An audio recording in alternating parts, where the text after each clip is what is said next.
this. When ancient mariners were seafaring, they knew that when the storm season was coming, they really had one of two options. Option number one was to find a port, go harbor until that season, until that storm ends, or number two, they could continue on, and if they continued on, they would risk being capsized.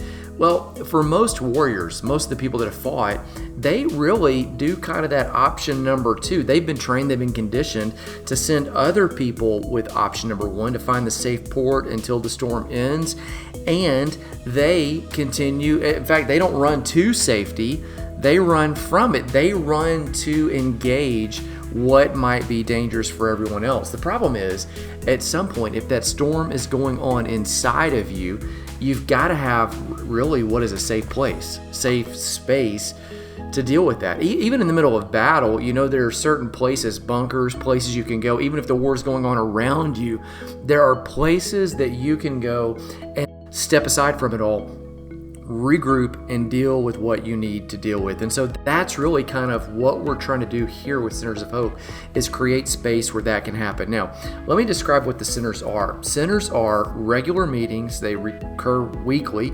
They're 60 minutes short. So we start on time, we stop on time. The doors open early, and sometimes people linger late, but the program starts, stops, so that you can plan your week, you can plan your day, get on with the things that you need to get on with.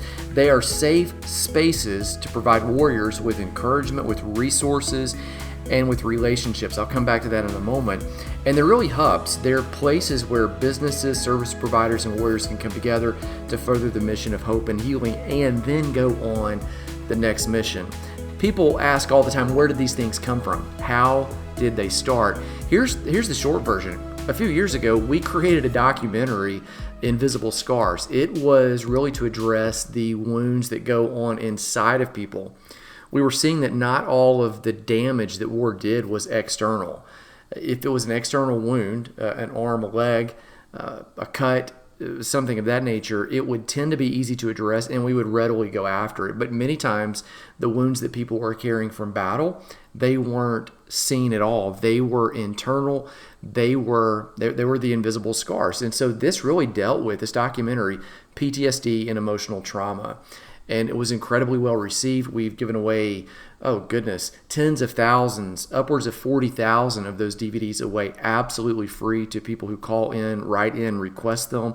You can stream the videos online, which is something I'll provide a link for you here below to where you can do that. It creates a forum where people who previously might have been a spouse or family member who didn't understand what was going on with their loved one can watch this and then understand. Yet we created a follow-up documentary, that's the second one. Honoring the Code emerged because more and more professionals and warriors were saying there's something that kind of looks and feels like PTSD, but the treatment and the talking it out, it doesn't really work.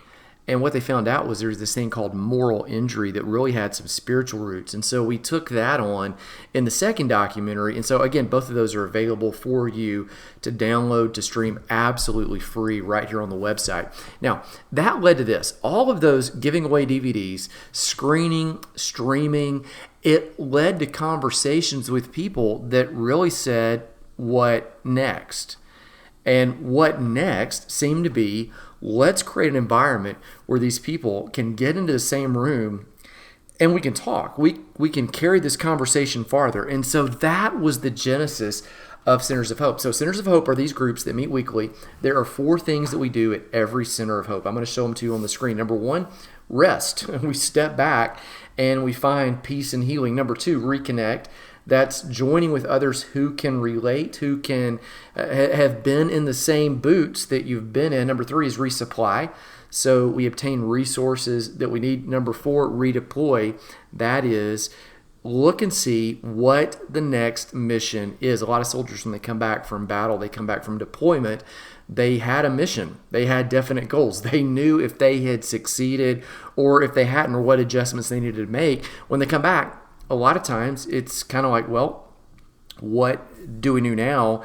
And so that becomes one of the goals of Centers of Hope, is all 4 of those right there, ending in ultimately redeploying to the next mission, which may be a mission for life.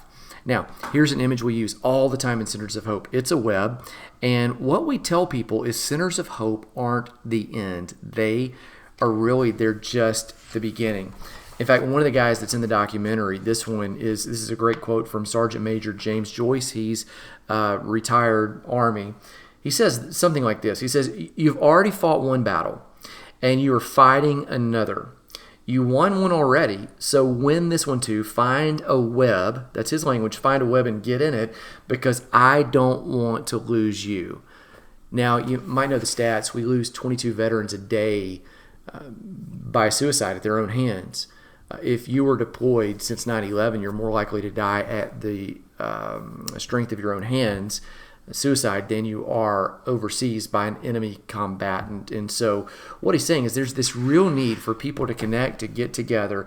And so Centers of Hope become this place, I'm going to put the graphic on the screen there, where really you can find your purpose, you can find your passion, you can find programs and service providers.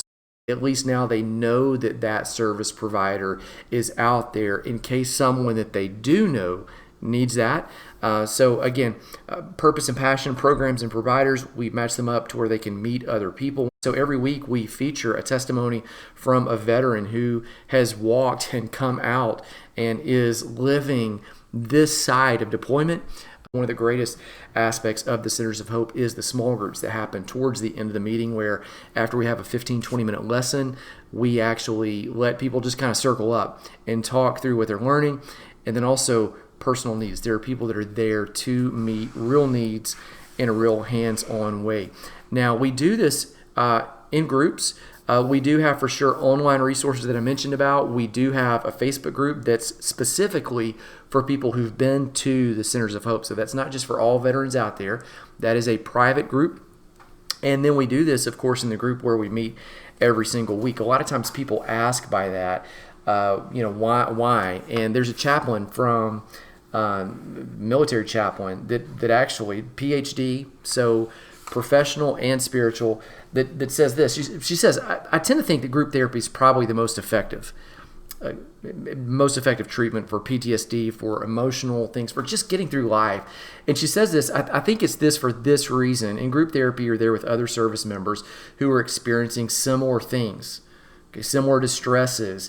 And so it helps to normalize what the service member's going through. You realize you're not strange, you're not weird. It's like, hey, what you're enduring and the struggles that you have, they're normal, they're common. And so as a result, she says that most often people are more likely to be able to open up and talk and to share information as far as what's helpful, what's actually helping them make progress, what this person's doing that's helped compared to what someone else is doing.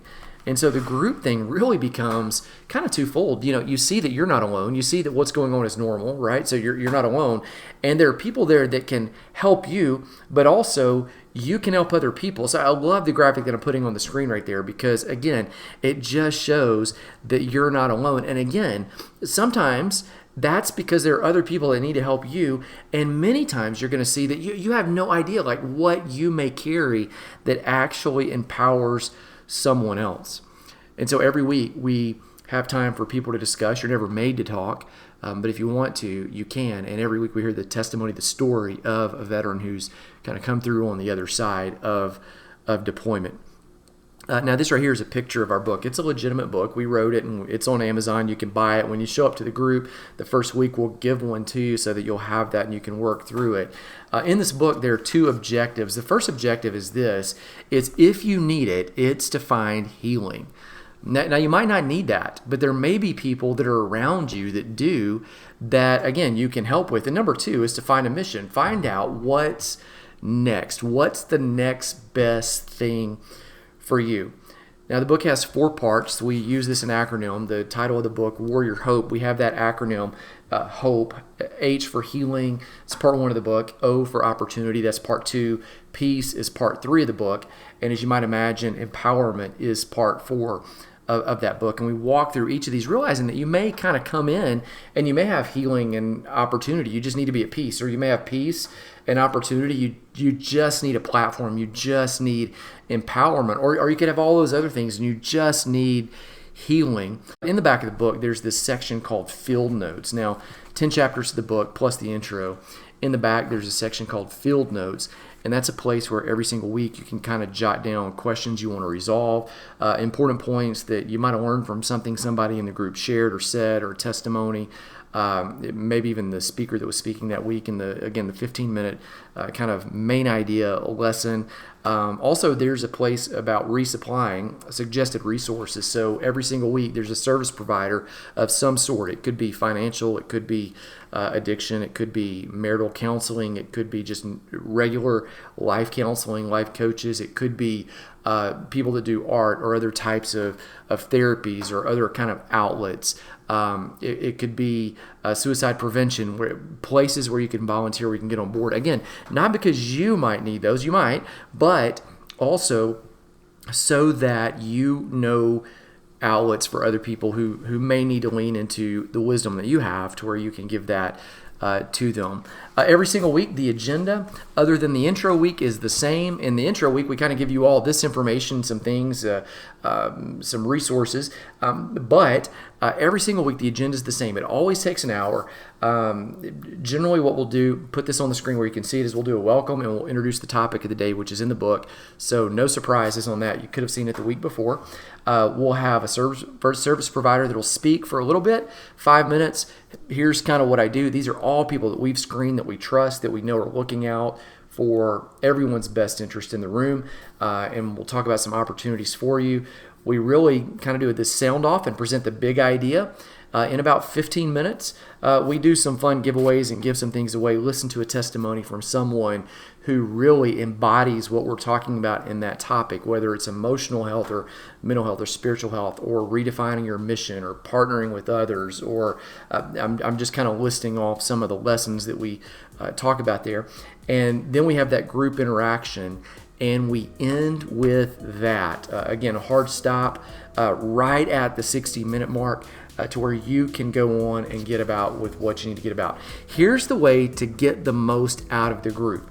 I'm just going to kind of list them again. Number one, read the material the week before you attend the group. That way, when the lesson leader gets up there and talks for 15 minutes and drives deep on it, you kind of already know what they're going to say, and it helps you really to apply that information. It helps you not have surprises when the testimony and the story gets up there. It helps you when the service provider that's related to the topic gets up there. Number two, attend. And if you're prepared to share something that you've learned, that you've been wrestling with, even if it's things that you don't have resolved, it's questions, they're probably questions other people have as well. And so share those. Three, after you attend, review the material post-meeting. And so that's the way to get the most out of the Centers of Hope. Now, all of the information, again, my name's Andy Jenkins. I'm one of the co-authors of the book that's put this material together. I work with Crosswinds and have a great goodness, just a privilege and honor to walk with the men and the women that come through those doors there, and to interact with so many of you who have been gracious to share your story, to entrust us, to empower us, to continue empowering and equipping you. We are so honored that you've chosen to watch this short video, to come to this website and investigate more about Centers of Hope. Comments, questions, any other thing, our information there is below. Reach out to us. I hope to see you at a Centers of Hope very soon.